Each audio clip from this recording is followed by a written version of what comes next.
Musa ukoyika ugrogriswa ziileta zomthetho xa uphantsi koqwalaselo lwamatyala.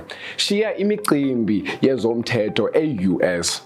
Ukuba uphantsi koqwalaselo lwetyala kunye ne-NDA kwaye ufumane nayiphi na imbambelano esemthethweni ngokubhekisele ityala lakho, silumkise ngokupheleleyo. Izinto zakho zexabiso kufuneka zikhusele ngokusemthethweni phantsi koqwalaselo lwetyala, kodwa ezinye izinto zinokuwela kwintanda.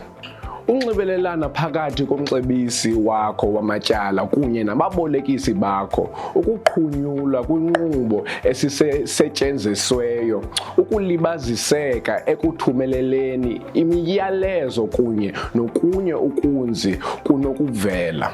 Kodwa siyayibona yonke loo nto, sivumele ukuba senze, usibhatalele ntoni.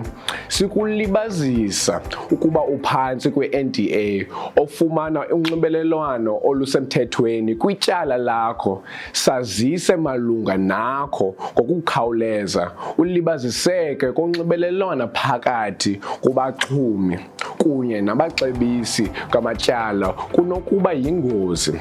Siyinkampani yokuqala yokuncedisa ngamatyala eMzantsi Afrika. Siza kujonga nayo. Nceda uzive ukhululekile unxibelelana nathi kule nombolo 021 003 8733 kwiphepha lethu labacebisi ngezimali kuzwelonke kuFacebook okanye ugcwalise ifomu yoqhagamshelwano kwiwebhusayithi yethu ethi www.nationaldebtadvisors.co.za. Phola, sukoyika, sikufumene.